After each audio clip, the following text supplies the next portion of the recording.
Olá, sejam todos muito bem-vindos ao nosso novo módulo de prisão e medidas cautelares aqui no curso Processual Prime. Há muito tempo eu queria fazer esse curso focado para delegado de polícia, um curso que abordasse tanto a parte doutrinária, jurisprudencial, com enfoque nos concursos para delegado de polícia. Se analisarmos as provas para delegado, o tema mais cobrado é prisão e medidas cautelares e não poderia ser diferente. Prisão é o nosso carro-chefe, pessoal. Você vai lidar com prisão a todo momento, seja uma prisão em flagrante, num plantão, numa representação por uma busca domiciliar, um sequestro de bens, um uso provisório de um determinado patrimônio. Mas o nosso enfoque aqui nesse módulo é trabalharmos com as medidas cautelares de natureza pessoal e alguma coisa sobre sequestro de bens. É natural, porque medidas cautelares elas se dividem, né? Patrimonial, pessoal e probatória. E naturalmente, por uma razão didática, a gente dividiu. Eu gostaria de agradecer inicialmente a confiança depositada aqui no nosso trabalho e faremos um excelente módulo que definitivamente vai colocá-los em outro patamar. A prova objetiva despenca prisão e medidas cautelares. A prova discursiva, óbvio, que também é muito cobrada, inclusive em peça processual. Peça processual, se você não dominar o tema prisão, dificilmente você obtém uma boa pontuação. Por quê? Porque a peça ela pode ser cobrada ou uma portaria, ou um despacho decisório, ou despacho ratificador. E qual é o grande lance? É você conseguir diferenciar flagrante de uma situação não flagrancial. Isso faz diferença toda, porque se não estivermos de frente perante uma situação flagrancial, a peça será uma portaria, né? E não um despacho decisório. E o Sebrasp vem cobrando de forma técnica algumas peças, mas nessa peça de Pernambuco, salvo melhor juízo, ele colocou uma questão lá que tinha uma pseudo-situação flagrancial. Muitos colegas foram pelo lado do flagrante, não havia flagrante. Ah, Thiago, mas eu sei flagrante. Não. Você, desculpa te desapontar, você não sabe flagrante, você vai aprender flagrante agora. Próprio presumido, a gente vai aprofundar de forma verticalizada a situação flagrancial. Então vamos iniciar aqui o que nós veremos efetivamente no nosso módulo. O nosso módulo, pessoal, vai encampar o quê? O que a gente vai ver no nosso módulo? Deixa eu botar para cá. Vamos lá. Tópico 1. Existência ou não de um processo penal cautelar e o poder geral de cautela do juiz. Atuação oficiosa, medidas cautelares e representação pela autoridade. Princípios das medidas cautelares. Espécies de flagrante. Condução coercitiva. Prisão em flagrante, prisão preventiva, prisão temporária. Medidas cautelares diversas. Fiança e liberdade provisória, incidente de restituição de coisas apreendidas, sequestro de bens e alienação antecipada e o confisco alargado. Então perceba quanta coisa veremos aqui e esses temas, esses tópicos são muito importantes para o seu concurso. Aqui esse módulo será um divisor de águas na sua vida enquanto concurseiro, porque prisão e medidas cautelares é o carro-chefe dos concursos para delegado de polícia, tá bom? Então vamos lá, pessoal. Vamos falar sobre, deixa eu abrir aqui, o nosso primeiro tópico da existência ou não de um processo penal cautelar autônomo, bem como o poder geral de cautela do juiz. Vamos falar um pouquinho sobre isso, né? No processo civil, há um poder geral de cautela e há também um processo cautelar autônomo. Dentro do processo penal, né, não existe um processo penal cautelar de forma autônoma, como uma tutela de urgência, enfim, não existe. Essas medidas são preparatórias, são medidas incidentais à ação penal condenatória, bem como a ação ao processo efetivamente de execução. Então, a primeira observação, na estrutura processual penal, não existe um processo penal cautelar autônomo. São medidas incidentais que podem ser decretadas, seja no curso da investigação preliminar, para salvaguardar o resultado útil daquele processo, ou salvaguardar a instrumentalidade das investigações. E não existe, né, um processo cautelar autônomo dentro do processo penal. Então, essa já é de cara a primeira grande diferença com o processo civil. Sem falar que a pretensão, né? Bota aqui. A pretensão, o que diferencia, olha a pergunta de prova oral. Qual a diferença do processo civil para o processo penal, candidato? A pretensão. A pretensão do processo civil, o bem da vida dentro do processo civil, são os efeitos, em regra, patrimoniais. Já no processo penal, o bem da vida primário dentro do processo penal é o status libertatis daquele indivíduo.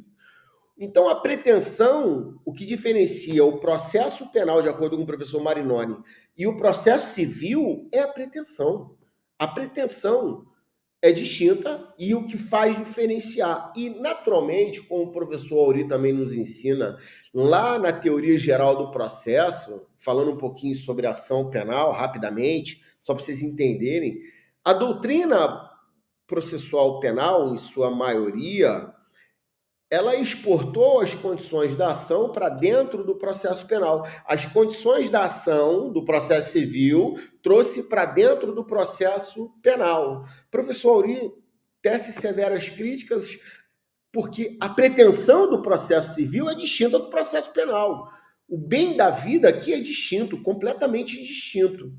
E ele trouxe para dentro do processo penal, professor Auri Lopes Júnior, as condições da ação efetivamente do processo penal, em razão da pretensão. Mas, Tiago, o módulo é de prisão e cautelares. E você está falando de condições da ação, sim, claro. A gente precisa entender o processo. Eu estou falando aqui que esse módulo vai ser um divisor de águas na sua vida, enquanto compreensão do que efetivamente são medidas cautelares. A gente precisa se preparar, vamos lá, né? O concurso público para delegado de polícia, em alguns estados, era primeiro uma fase objetiva e uma fase discursiva. Em alguns estados tínhamos provas orais. Agora não. Todos os concursos, por força do artigo, salvo melhor juízo 20, parágrafo 3º, da própria lei orgânica, Lei Nacional Orgânica das Polícias Civis, essa lei nacional, ela regulamenta, ela normatiza, ela determina de forma imperiosa que todos os concursos terão prova oral. E processo penal é mais... Olha o que eu vou falar, tá? O processo penal é mais importante para delegado de polícia do que o direito penal material propriamente dito. Porque tudo que você vai fazer é processo. Tudo, desde processo penal. Desde da sua entrada na delegacia até o final. É processo penal. Você vai trabalhar com inquérito, você vai trabalhar com prisão, você vai trabalhar com condições da ação. Dentro do inquérito, sim. Representação. Você vai trabalhar com representação. Por exemplo, no crime de estelionato. Se essa representação já houve a decadência, né? Aí, se tiver decadente, você não instaura um inquérito policial, porque estaria já presente a extinção de punibilidade daquele indivíduo. Então, o processo penal deve ser visto como um todo. A gente precisa dominar essas temáticas para que a gente seja, primeiro, a gente seja um bom candidato e, na sequência, seja um bom profissional na área. Mas, vamos seguir.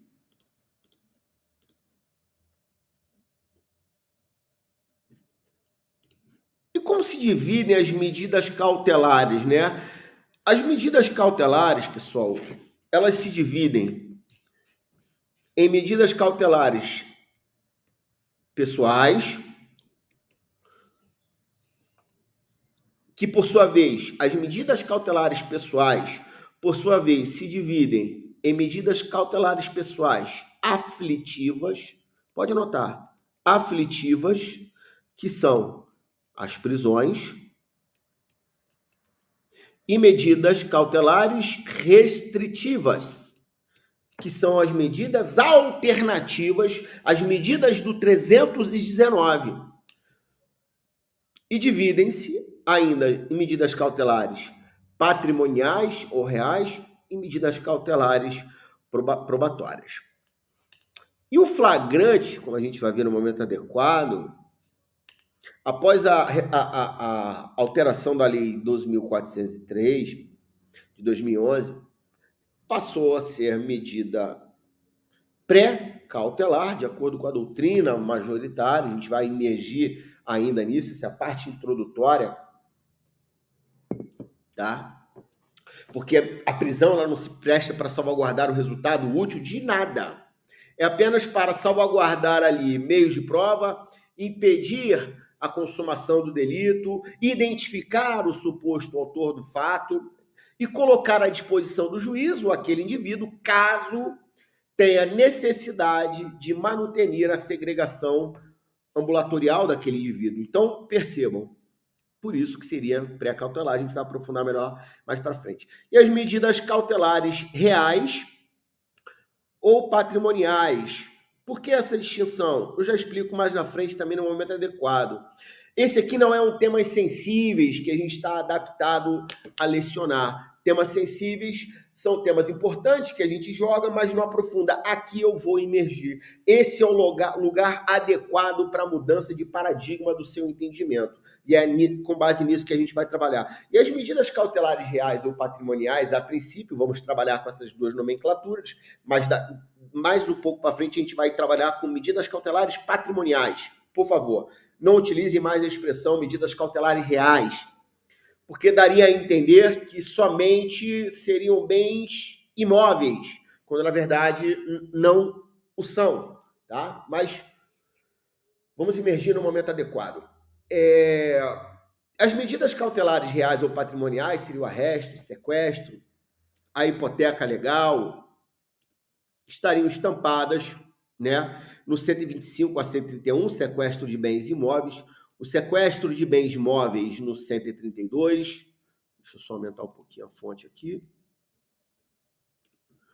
no 132, especialização em registro de hipoteca legal 134 e 135, arresto de bens imóveis prévio ao registro de especialização de hipoteca legal 136 e, por fim, o arresto subsidiário de bens móveis no 137. Essas são as medidas cautelares de natureza patrimonial. E as medidas cautelares de natureza probatória, Tiago? Você não vai dizer nada? Não, porque teremos um módulo específico sobre provas.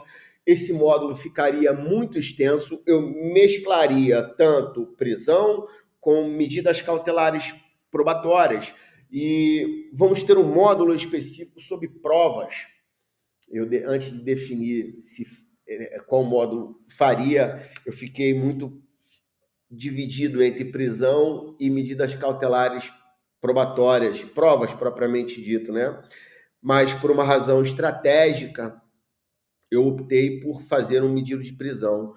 Vamos lá, pessoal. Só uma observação, né? Quando a gente... Hoje é dia 6 de abril de 24.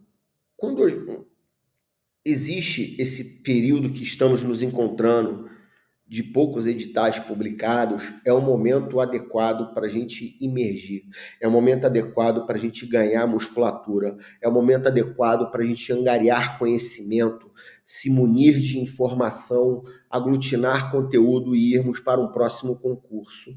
Então, eu dividi entre prisão e provas. Medidas cautelares probatórias, busca, interceptação, infiltração de agentes, a gente vai ver num outro modo posterior.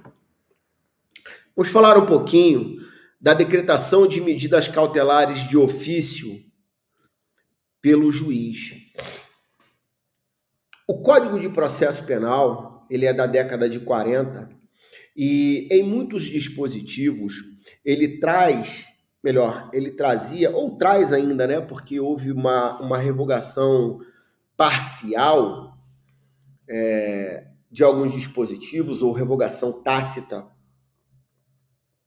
de alguns dispositivos que são contrários àquilo que a Constituição Federal preconiza. Por exemplo, a incomunicabilidade do investigado por até 3 dias. E em diversas passagens do Código de Processo Penal, a gente vê que o juiz tinha iniciativa probatória. O que ocorre é que o próprio artigo 129, inciso 1 da Constituição Federal, diz de forma implícita, olha a minha frase, diz de forma implícita que adotamos o sistema acusatório. Compete ao Ministério Público privativamente ser o titular da ação penal pública. Significa delinear funções, dividir funções. E o sistema adotado pelo ordenamento jurídico é o sistema acusatório de forma implícita. Mas o professor Auri Lopes Júnior nos ensina que, ora, o nosso sistema, não existem sistemas acusatórios puros. O que existe é uma adaptação de cada um do ordenamento jurídico com a sua Constituição. Mas a doutrina majoritaríssima diz que o sistema adotado é o acusatório. Mas havia diversos dispositivos, como, por exemplo, a possibilidade do juiz decretar a prisão preventiva de ofício se no curso da ação penal, lá no 311. O artigo 3º da Lei de Interceptação Telefônica, por exemplo, diz que o juiz pode decretar a interceptação telefônica no curso da ação penal. E em diversas outras passagens do Código de Processo Penal, havia a atuação oficiosa do magistrado. E isso sempre foi muito criticado pela doutrina. Por quê? Ora, a partir do momento em que o magistrado ele atua de forma oficiosa colhendo provas, ele se torna um juiz inquisidor buscando um eventual decreto condenatório. Isso iria frontalmente ao contrário do que é preconizado pelo sistema acusatório, que é a divisão de função. O juiz julga uma demanda com força de definitividade, equidistante das partes, imparcial. O titular da ação maneja a demanda penal e as polícias ficariam a cargo de investigar e a defesa promover o patrocínio defensivo daquele indivíduo eventualmente denunciado. Até que veio a Lei 13.964, inserindo o artigo 3º-A, dizendo de forma expressa agora, no Código de Processo Penal, que o sistema adotado é o sistema, a estrutura, olha isso, a estrutura processual penal. Ele não disse o Código de Processo Penal, ele disse a estrutura processual. Leia-se, o que está dentro do artigo 3º-A se irradia para os demais diplomas normativos que cuidam sobre processo penal. Porra, isso é fantástico. Eu vou falar de novo. O artigo 3º-A disse que a estrutura processual penal é do sistema acusatório. Ela não falou o Código de Processo Penal. E aí, hoje, da estrutura do processo penal, ela é oriunda, né, do sistema acusatório. E a Lei 13.964, além de promover essas alterações no próprio, deixa eu botar aqui, no próprio artigo 13, ela fez alterações em outros dispositivos. Por exemplo, o 282 e o 311 foram suprimidas a expressão de ofício do juiz. Diz lá, as medidas cautelares serão decretadas pelo juiz, a requerimento das partes. Quando ele fala partes relacionadas ao processo, pelo amor de Deus, ou quando no curso da investigação criminal, vírgula, por representação da autoridade do senhor e da senhora policial ou mediante requerimento do membro do Ministério Público. A gente vai ver a diferença entre representação e requerimento, fiquem calmos, tem diferença significativa. O 311, por sua vez, também foi alterado pela Lei 13.964, onde foi subtraída a expressão, deixa eu só apagar aqui, onde foi subtraída a expressão de ofício pelo juiz. Por quê? No 311 havia a possibilidade de o juiz decretar a prisão preventiva para dar instrumentalidade ao curso do processo. Mas agora, com a adoção do artigo 3º-A, trouxe lá em qualquer fase da investigação policial ou do processo penal, caberá a prisão preventiva decretada pelo juiz a requerimento do Ministério Público, do querelante, do assistente ou por representação da autoridade policial. Significa dizer que o juiz não poderá decretar nenhuma medida cautelar de ofício, seja na fase investigatória, seja na fase processual. Mas eu deixo uma observação aqui, ó. Após a provocação por parte do magistrado, ele pode decretar uma outra medida cautelar que não aquela hora pleiteada, porque o que se impede é a atuação de ofício. E se já houve provocação, ele pode, em homenagem, né, à fungibilidade das medidas cautelares, nesse sentido o professor Norberto Avena, a gente vai ver no momento adequado, que o juiz poderia decretar uma outra medida cautelar, por exemplo, alternativa, em detrimento de uma medida mais gravosa. Então, em homenagem ao princípio da fungibilidade, a gente vai aprofundar isso no momento oportuno.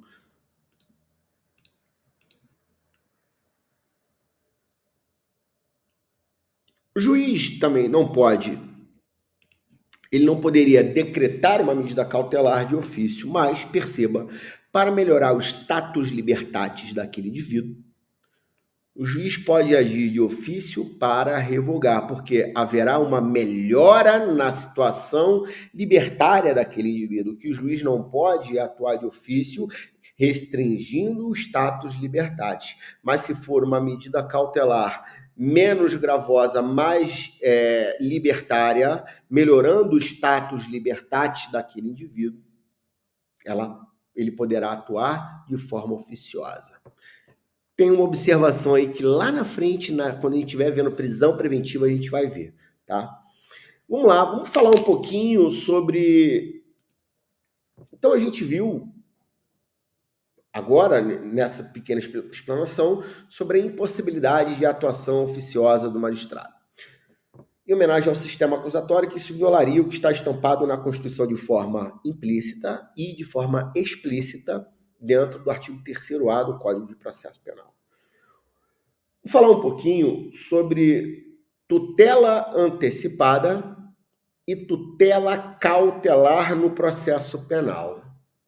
Vamos entender a diferença.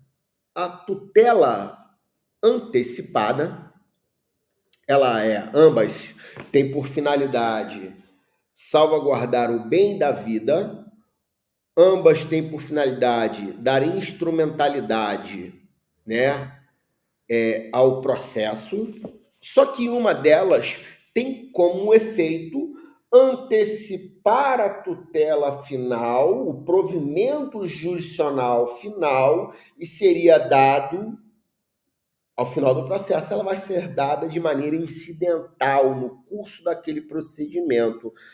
Ambas são pautadas como tutela de urgência.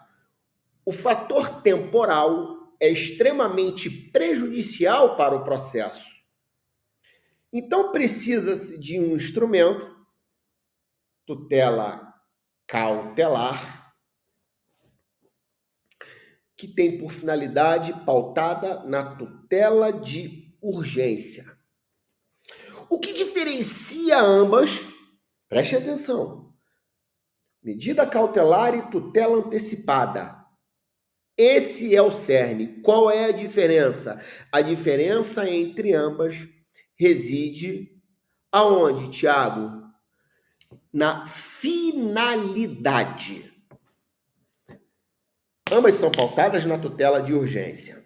O fator temporal é prejudicial. Qual a diferença entre medida cautelar e tutela antecipada? A finalidade. Porque na medida cautelar, eu vou restringir, vou deferir uma medida cautelar para salvaguardar o resultado útil de um processo ou o resultado útil de uma investigação. Na tutela antecipada, eu pego o que seria dado de forma ao final, o provimento final do processo, eu vou antecipar esses efeitos para de forma incidental. E é por isso que não se admite execução provisória da pena. Porque a execução provisória da pena é sinônimo de tutela antecipada. Porque eu vou pegar o cumprimento da pena daquele indivíduo e vou trazer de forma incidental enquanto não transitou em julgado. E é por isso, cara, é sensacional. É por isso que não se admite a execução provisória da pena. Não é porque o Supremo disse, porque isso é tutela antecipada no processo penal. Você vai pegar o bem da vida ao final, que seria o cumprimento da pena, a execução da pena, e você vai dar enquanto tem recurso pendente, enquanto ainda tem outras instâncias a serem apreciadas. Simples assim. Vamos lá. Vamos entender isso. Ambas são pautadas como... Deixa eu minorar aqui a minha imagem. Vamos lá. A tutela cautelar e a tutela antecipada, enquanto espécie de tutela de urgência, tem a mesma razão de ser, eliminar ou minorar os males do tempo. Ambas são filhas da demora processual.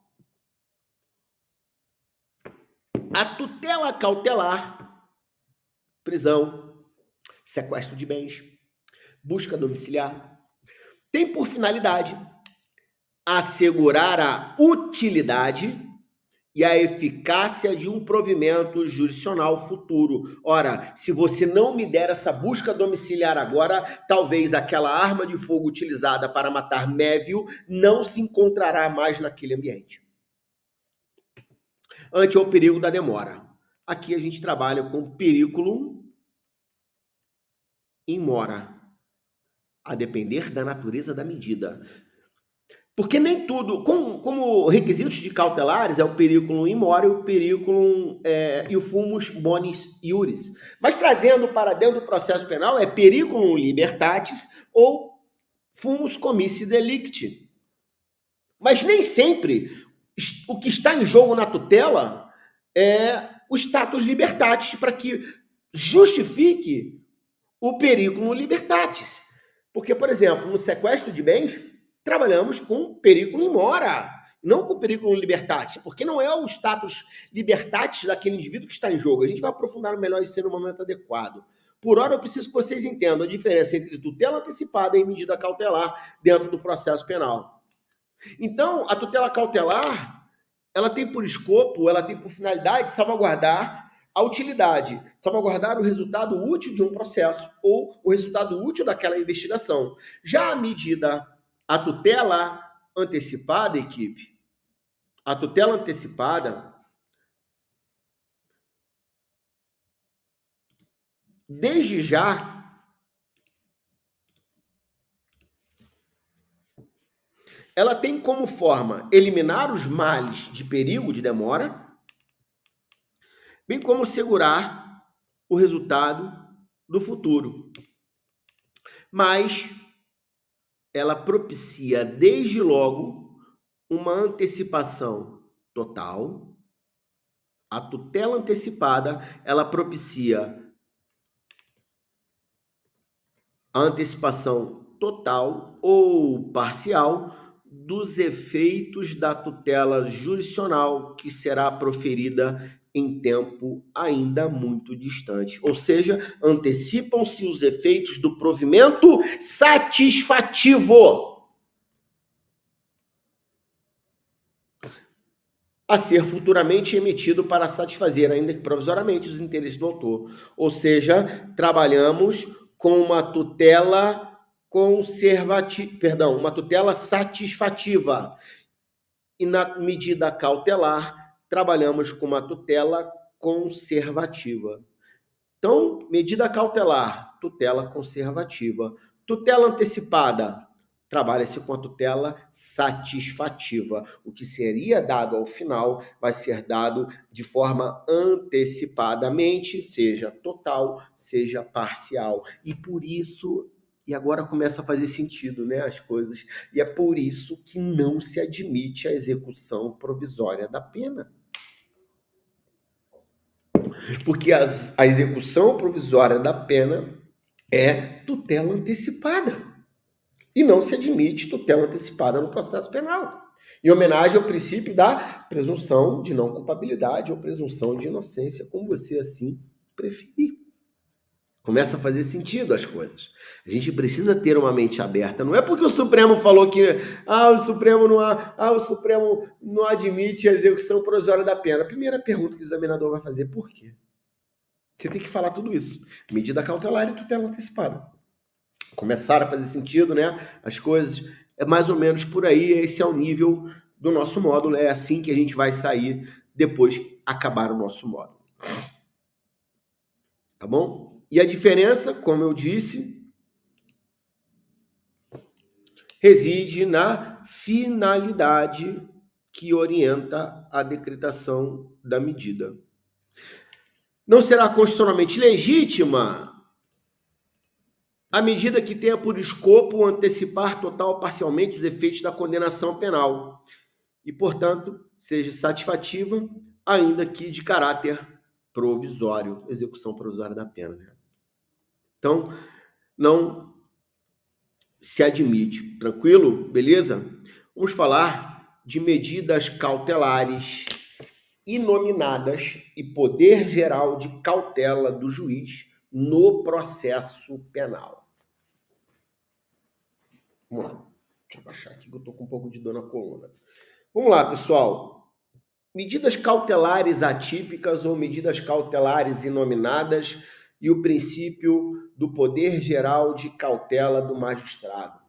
No processo civil, lá no 273, salvo o melhor juízo, é tranquila a adoção do poder geral de cautela e de medidas cautelares inominadas.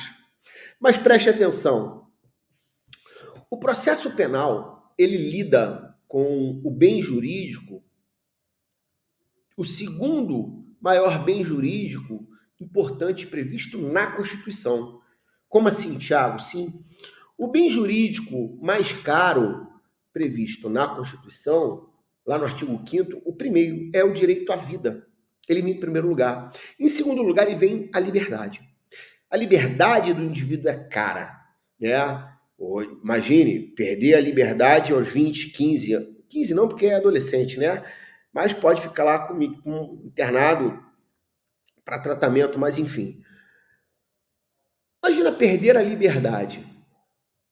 E quando a gente fala liberdade, que é o segundo o bem jurídico mais caro do ordenamento jurídico, a Constituição não tangencia, ela não negocia isso aí. Em homenagem ao devido processo legal, em homenagem ao princípio da legalidade, as medidas cautelares restritivas de liberdade, elas se submetem à tipicidade processual.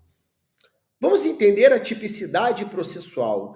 Assim como há dentro do direito penal, a tipicidade penal só pode ser considerada uma conduta penalmente relevante se tiver previsão legal, tipo penal, com preceito primário, preceito secundário, bem delineado, bem estampado. No processo penal, que também está trabalhando com status libertatis, que o processo é um instrumento de materialização do direito penal. Vou repetir. O processo penal é um instrumento de materialização do direito penal. O direito penal é um ramo do direito autônomo, assim como o processo penal é autônomo, mas o direito penal traz lá matar alguém, pena de 6 a 20 anos. Essa pena de 6 a 20 anos não é nada sem o processo, o devido processo legal substancial. Porque sem processo eu não consigo instrumentalizar a pena. Que não existe pena sem processo. E para que possa ser possível aplicar sanções, é preciso da tipicidade e do processo. E se estamos trabalhando com o status libertatis daquele indivíduo, não há condições de trabalhar com medidas cautelares inominadas, medidas cautelares atípicas. Eu só posso restringir a liberdade daquele indivíduo desde que tenha previsão em lei, à luz do princípio da legalidade. Então, a tipicidade processual, assim como a tipicidade penal, existe a tipicidade processual. E se eu estou trabalhando com medidas restritivas de liberdade, eu só posso adotar medidas restritivas de liberdade caso essas medidas tenham previsão em lei, restrição do passaporte, recolhimento domiciliar no período noturno, proibição de frequentar determinados lugares e assim sucessivamente. Mas o tema não é tão simples assim, como a gente está vendo. A gente vai aprofundar aqui, mas é importante. E o poder geral de cautela do magistrado, diz a parte significativa, respeitável da doutrina, nesse sentido, professor Auri, nesse sentido, professor Gustavo Henrique Badaró, nesse sentido, professor André Luiz Nicolite, entendi que não há o poder geral de cautela no magistrado, no processo penal. Mas eu já adianto aqui. O STJ trabalha com o poder geral de cautela do magistrado à luz do princípio da teoria dos poderes implícitos. Mas vamos ver essa discussão. Então, quando estivermos falando de medidas cautelares, não só de medidas cautelares, tudo que refletir no status de libertatis.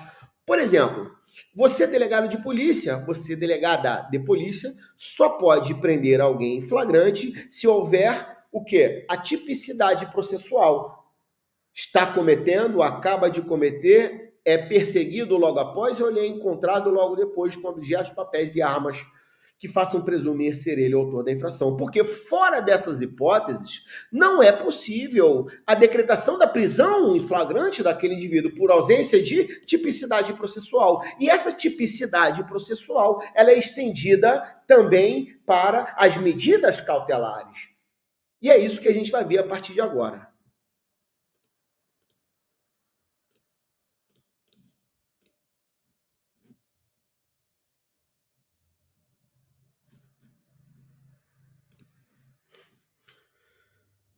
O professor Rogério Pacheco, citando Romeu Pires, diz lá: a possibilidade jurídica na ação cautelar consiste em se verificar, prima facie, se a medida cautelar pleiteada é admissível no estatuto processual ou em qualquer lei dessa natureza.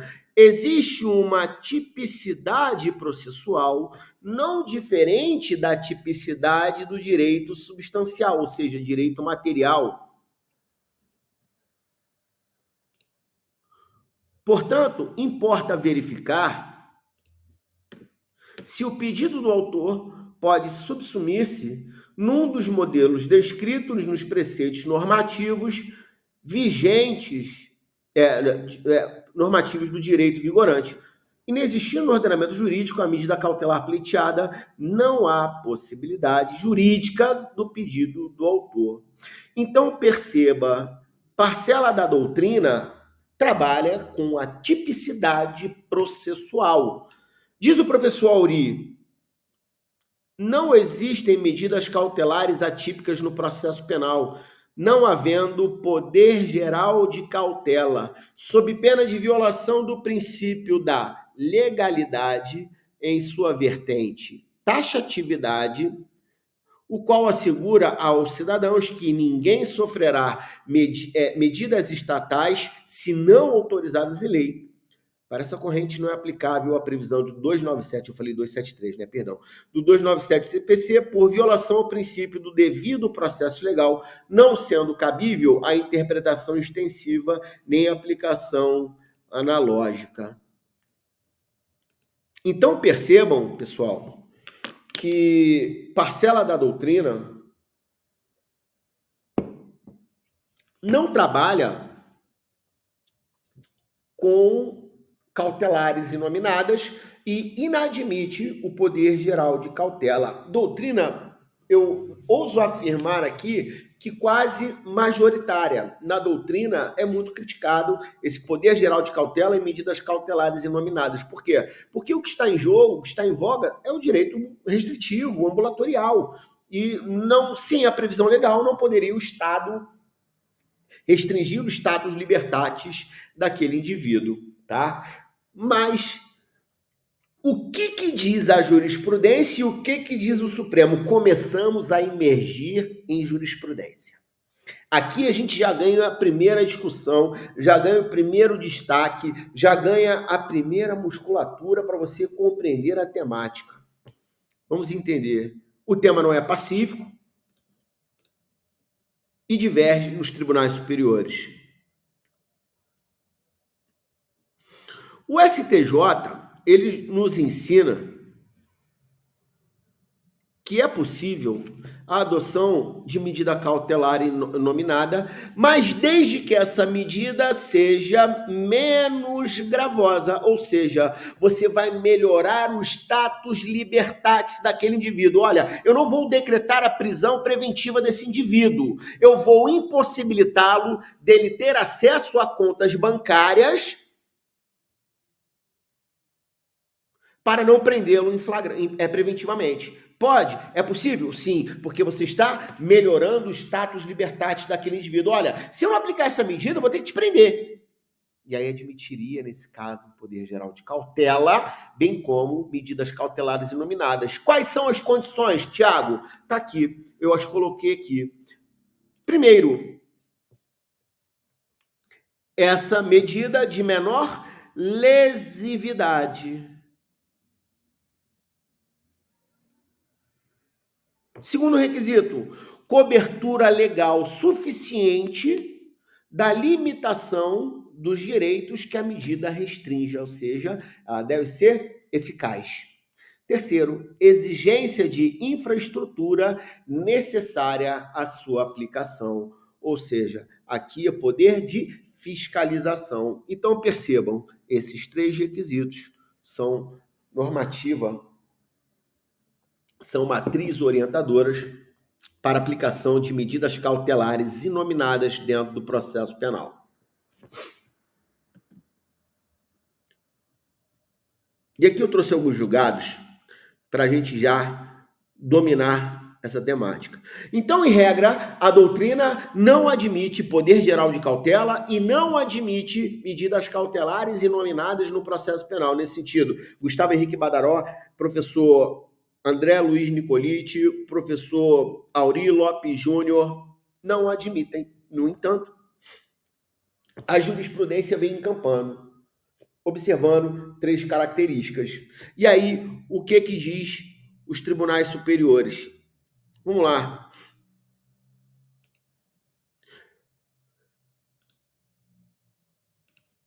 Deixa eu apagar aqui para não ficar bagunçado. Também aos governadores são aplicáveis as medidas cautelares diversas do 319. Entre elas, a suspensão do exercício da função pública. E outras que se mostrarem necessárias, cujo fundamento decorre do poder geral de cautela conferido pelo ordenamento jurídico brasileiro aos juízes. Aqui, o Supremo, pelo plenário, em 2017, através da ADI 4362, disse sobre a adoção do poder geral de cautela do magistrado. Calma, respira. Eu não estou com pressa, esse módulo é para isso mesmo. Para a gente espancar todas as dúvidas.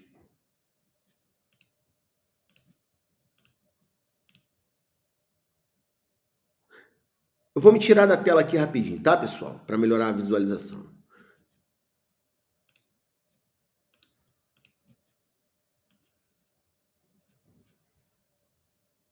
Diz lá, poder geral de cautela e fixação de medidas cautelares atípicas. A ausência de expressa previsão do rol do artigo 319 não impede que o julgador aplique providências menos restritivas, olha, menos gravosas, atípicas, quando entendê-las necessárias, a fim de se coibir de maneira proporcional e adequada os riscos ao processo e ao meio social. A imposição das medidas cautelares previstas nos incisos 1, 2, 3, 4, 5, 6 e 9 do 319, bem como outras providências menos restritivas, não se mostra desarrazoada ou desproporcional ao caso concreto. O fato de o paciente ser sócio-administrador da principal beneficiária das transferências fraudulentas de crédito de ICMS, além de ter trabalhado em outras empresas, também vinculadas a práticas delitivas, bem como de ser apontado como um dos líderes da organização criminosa, sendo responsável por cooptar interpostas pessoas, laranjas, e estar no controle das fraudes perpetradas, sendo que, juntamente com outros familiares e outros indivíduos, supostamente fraudado o fisco em valor muito expressivo. Olha agora, a proibição, em vermelho, a proibição de movimentação das contas bancárias pessoais e empresariais, bem como a vedação de outorga dessa função a terceiros, mostra-se adequada e proporcional à circunstância mais gravosa dos crimes imputados, mormente em se considerando que os sócios não... Deixa eu apagar.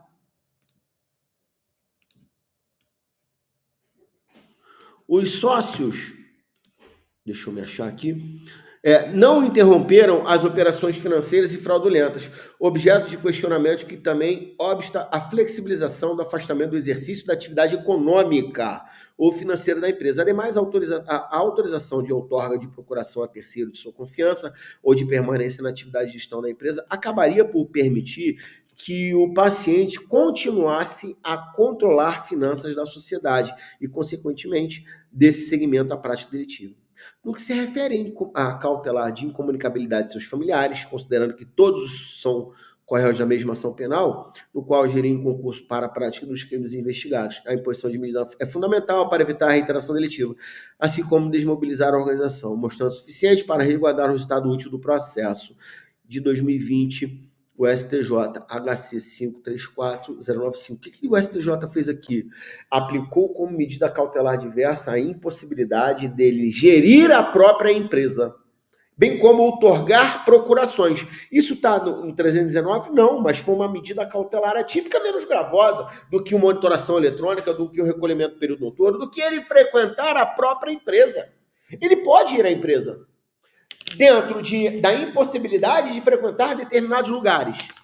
Por exemplo, digamos que ele seja um empresário que é bom na área de venda. Ele é importante na comunicação para vender. Imagina impedir a ida desse indivíduo até esse estabelecimento. Olha, ele pode continuar indo ao estabelecimento, que ele não pode gerir as contas, porque ele vai praticar fraude. E ele também não pode outorgar procuração, porque ele vai, por exemplo, continuar tendo ingerência como autor imediato, por exemplo, da fraude. Então, percebe, uma medida menos gravosa, uma cautelar inominada, foi o que o STJ nos trouxe aí, encampando a possibilidade, tá certo? Julgado aí em outubro de 2020. Vamos a outro julgado. Por força do poder geral de cautela, de forma excepcional e motivada, não há óbice ao magistrado impor ao investigado ou acusado medida cautelar atípica, a fim de evitar a prisão preventiva, isso é, mesmo que não conste literalmente do rol positivário 319, o alcance das hipóteses atípicas pode ser ampliado para observar os ditames do 282, aplicar, olha agora, medida constritiva adequada e necessária à espécie, ou ainda pode ser aplicada a medida prevista em outra norma do ordenamento. também encampando aí STJ HC 453 de 2019, de relatoria da ministra Laurita Vaz, da 6ª turma. E aí o julgado de 2023 eu trouxe aqui também importante. O STJ decidiu recentemente, nos termos do artigo 3º, de acordo com a teoria dos poderes implícitos e do poder geral de cautela, é possível a imposição de medidas cautelares atípicas como forma de dar efetividade às decisões judiciais. Ação Penal 986, olha aqui, ó, Corte Especial, a 5ª e a 6ª turma. 19 de abril de 2023, não tem um ano. Então, para o STJ, seria possível o poder geral de cautela e a adoção de medidas cautelares inominadas. Mas, Tiago, o que diz o Supremo Tribunal Federal? Para o Supremo, em outra linha, ele inadmite o poder geral de cautela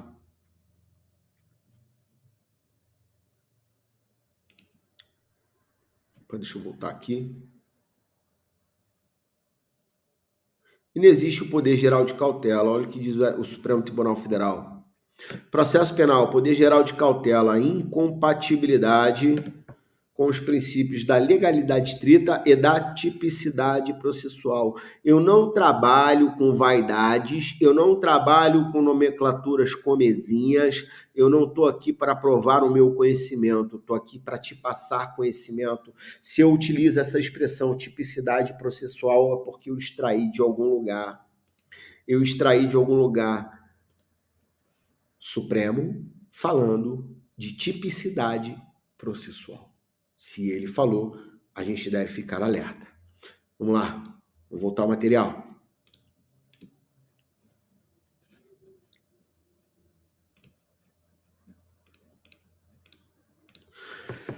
Poder geral de cautela, incompatibilidade com os princípios da legalidade e da tipicidade processual, consequente inadmissibilidade da adoção pelo magistrado de medidas cautelares, inadmissibilidade de medidas cautelares atípicas, inespecíficas ou inominadas, em detrimento do status libertatis da esfera jurídica do investigado, do acusado, do réu. O processo penal como instrumento de salvaguarda de liberdade jurídica das pessoas sob persecução criminal. E não existe no sistema jurídico, em matéria processual penal, o poder geral de cautela dos juízes, notadamente o tema de privação ou de restrição de liberdade de pessoa, vedada em consequência, em face de postulado constitucional, da tipicidade processual e da legalidade estrita, a adoção em detrimento do investigado ou acusado, do réu, e de provimentos cautelares inominados ou atípicos. Processo penal como instrumento de salvaguarda da liberdade jurídica das pessoas sob persecução criminal.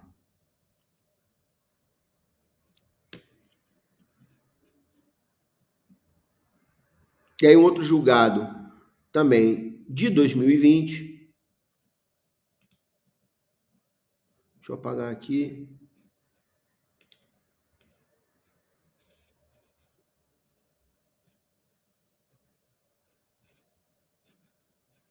Em matéria processual penal, e não existe no ordenamento jurídico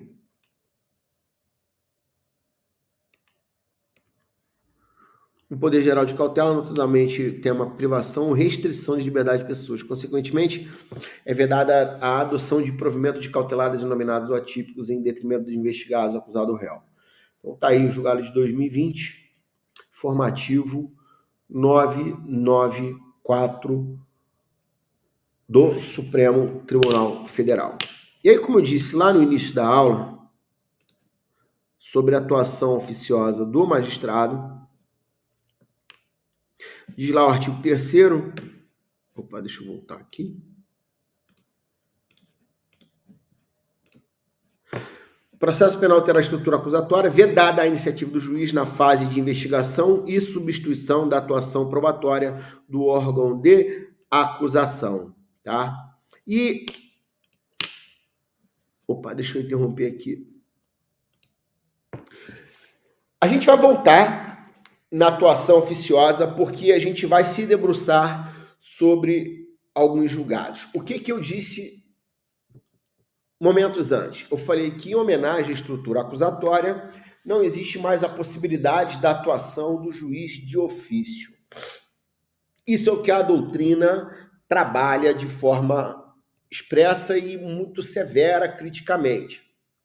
Mas já na próxima aula, a gente vai imergir nessa atuação oficiosa do juiz perante julgados recentíssimos sobre essa atuação, que essa atuação oficiosa, já vou adiantar dando um spoiler, ela pode ocorrer de forma isenta e de forma parcial. Até o nosso próximo encontro. Forte abraço.